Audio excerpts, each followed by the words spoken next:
Hola, imparables. Bienvenidos al podcast dedicado a los equipos de alto rendimiento. Junto a expertos conoceremos las claves para crear y mantener equipos que marcan la diferencia.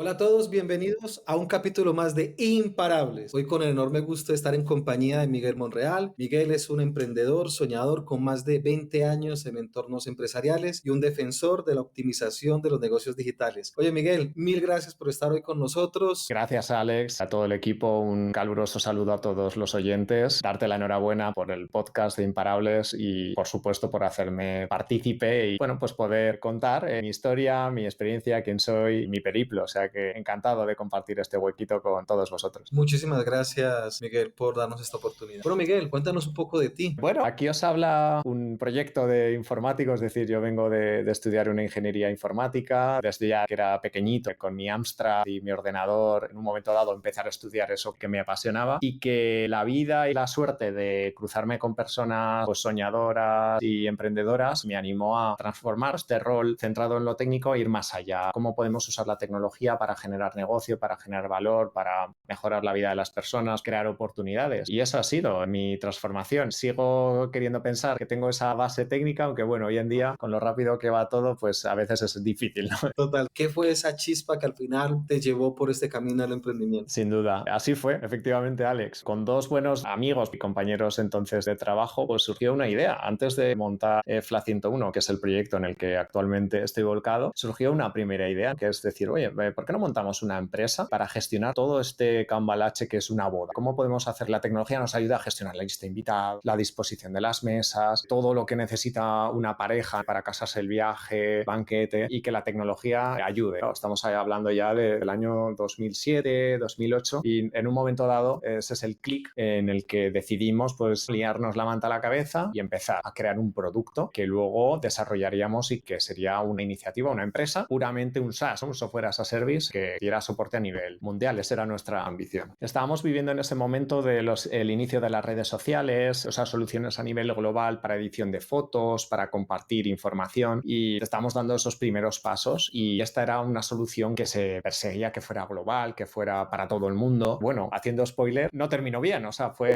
empezó muy bien, es decir, de hecho ganamos algún concurso, recibimos financiación, pero para mí fue un aprendizaje de vida increíble en cuanto a entender qué cosas fueron bien y el por qué, y los porqués de qué fallaron, ¿no? Y eso, sin duda, nos ayudó muchísimo a que luego la 101, que es el proyecto que hemos conseguido escalar, realmente funcionara, sin duda. Antes de ir a FLA 101, que es la historia de éxito, ¿no? Y a veces cuando un emprendedor ve a alguien que tiene éxito, pues solamente ve ese camino de éxito y muchos a veces olvidamos contar todas las historias que hay de sacrificio, de problemas y de errores hasta llegar a ese éxito. Miguel, en términos generales, ¿cuál fue el mayor aprendizaje de ese proceso? Qué buena pregunta y qué razón tienes, Alex, porque lo primero, además, las personas cambiamos con los años, que tenemos ese pensamiento de que siempre vamos a ser de la misma manera, pero no, el Miguel de hace 20 años pues era otro. ¿Qué es lo que aprendí? Y lo aprendí, vamos, no me quedó otra.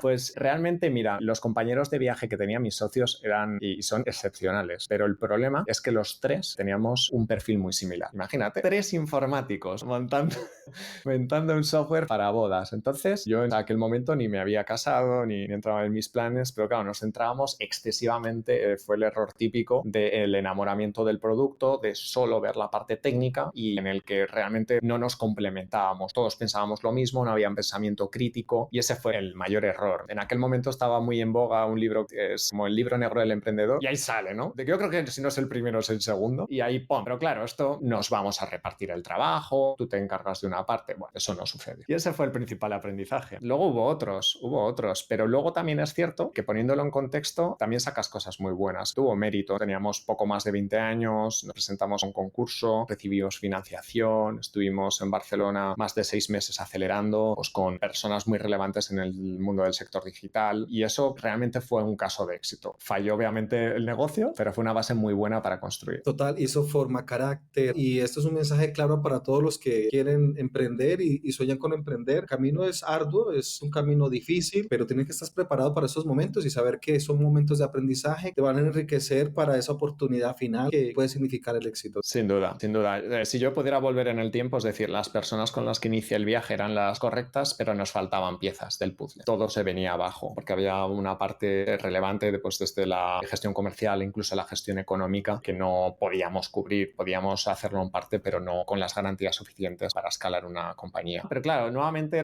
nos centrábamos mucho en resolver y en completar características de un producto. Y yo decía, fíjate, en nuestro producto sí puede, porque podías gestionar invitados, crear tu invitación de boda, las mesas, informes, podías hasta hacerte la web. Y luego veía y decía, fíjate, en su momento Instagram, que solo podías subir una foto en un formato X y poner un comentario, y nosotros podíamos hacer mucho más. Entonces ese fue hemos querido evolucionar y poner excesivos esfuerzos en un producto que no hacía falta tanto. Es simplemente algo más sencillo y a escalar, y luego ya llegar a esas funciones. Y a partir de allí, de toda esta experiencia, el salto, entiendo, de llevar a Flac 101. Cuéntanos, ¿qué es Flac 101? Pues mira, Flac 101, bueno, es el proyecto de mi vida. Parte de este equipo, pero formándolo con perfiles distintos, es decir, somos 4 socios, una ingeniera industrial, una persona que es especialista en administración y dirección de empresas, Ricardo, que es mi también socio y es el CEO, viene del mundo de la licenciatura, licenciado en Derecho, y yo informático. Es decir, ya ese error desde la base corregirlo. Entonces, nosotros, después de esta experiencia de WebTool, que se llamaba así la empresa de bodas, pues volvimos a coincidir en una multinacional. Y entonces era un caso especial porque nosotros montábamos toda la estrategia de esta compañía, de esta multinacional, y esta multinacional lo que fomentaba era crear esto mismo, crear como spin-offs para que este servicio ofrecerlo de manera externa a terceras empresas. Y eso fue la base en la que empezamos a ofrecer estos servicios y en la que nos dimos cuenta que de aquí podía salir una empresa nuestra 100% que pudiera verdaderamente ofrecer este servicio con garantías y con calidad. Todo esto lo simplificó mucho porque fue un proceso de varios años en los que no llegamos a encontrar un formato para mantenerlo dentro de este formato de incubación de empresas, y en un momento dado decidimos dar el salto de manera autónoma, con lo que ello conlleva, ¿no? Abandonar tu nómina, abandonar tu, pues bueno, espacio de confianza y de seguridad y de confort, y saltar un poco otra vez. Yo recuerdo cuando se lo comenté a mis padres, que ya venían del fracaso este. Dices, a ver, Miguel, tú te has vuelto loco. ¿Por qué? ¿Qué hemos hecho? ¿Qué hemos hecho mal, hijo mío? Pues bueno, afortunadamente, pues la historia fue diferente. Nosotros, nuestro principal foco es la creación y sobre todo la optimización de negocios, principalmente digitales, aunque hoy en día, pues la mayoría de los negocios tienen una cara online y una offline, ¿no? O al menos un alto porcentaje. Entonces, dentro de ese servicio de optimización, lo que ampliamos es el punto de mira, no solo que tenga un buen diseño, que técnicamente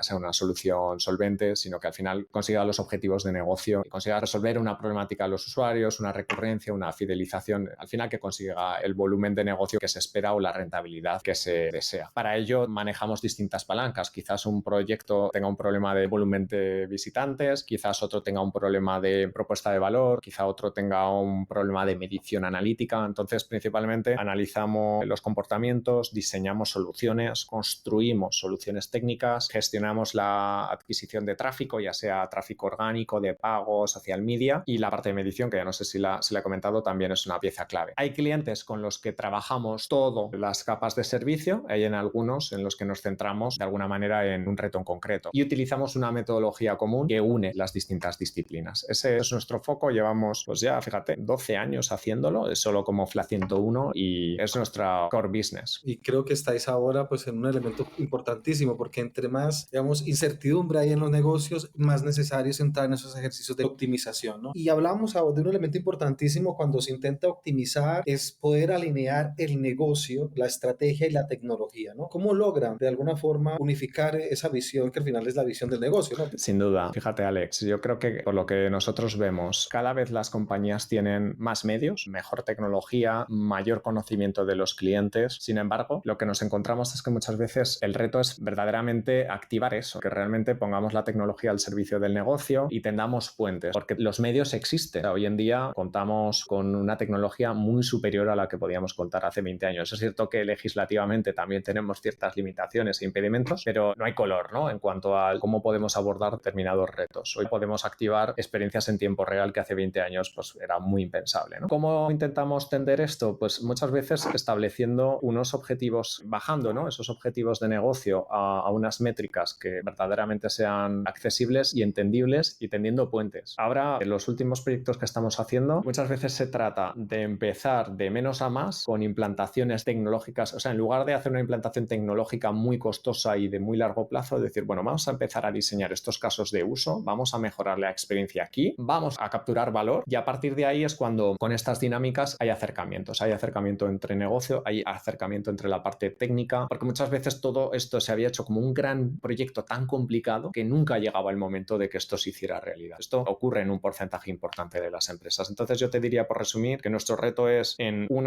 objetivo de negocio quizás abstracto o difícil de conseguir, poderlo bajar a un plan de trabajo con unas métricas entendibles para todo el mundo y en el que podamos coordinar a los distintos equipos y que nosotros seamos esos dinamizadores a través de la consultoría y de la ejecución que hacemos. Ese es un poco nuestro día a día. Es garantizar que cada departamento que interviene en ese proceso pueda entender claramente qué es lo que se busca y cómo su dinámica del día a día aporta a ese objetivo, ¿no? Siempre que lo hemos hecho así y de alguna manera las personas sienten que su trabajo aporta, porque muchas veces cuando contratan una empresa como Flat 101, claro, te pueden ver como un intruso que viene aquí a juzgar mi trabajo. Bueno, nada más lejos de la realidad. Si al final nosotros tenemos mucha experiencia en múltiples sectores, pero en tu empresa en concreto o en la empresa en la que trabajas, nosotros no sabemos tanto, el especialista eres tú. Y ahí es cuando convertimos y hacemos ese clic de yo no vengo a juzgar tu trabajo porque las cosas se harían así en un momento dado por X razones. Seguro que en su momento tenía su razón de ser, pero a lo mejor ahora mismo la situación ha cambiado, el contexto ha cambiado y podemos probar a ir por aquí juntos. Y eso es muchas veces nuestro trabajo y cuando lo conseguimos, que afortunadamente son muchas veces, los resultados llegan. Y ahora en este negocio en el que estáis, podéis entrar a diferentes clientes y entrar hasta la cocina, ¿no? Conocer todo lo que hay allí. Pues ese conocer también les ha permitido identificar ciertos elementos de éxito, ¿no? ¿Qué podrías decirnos tú cuando has entrado en estas empresas y has dicho, oye, esta gente tiene el equipo motivado, su personal está alineado con lo que viene, con el ejercicio? O sea, ¿qué cosas ves normalmente en estas empresas? Buena comunicación, buena gerencia. ¿Qué encontráis allí? Qué buena pregunta,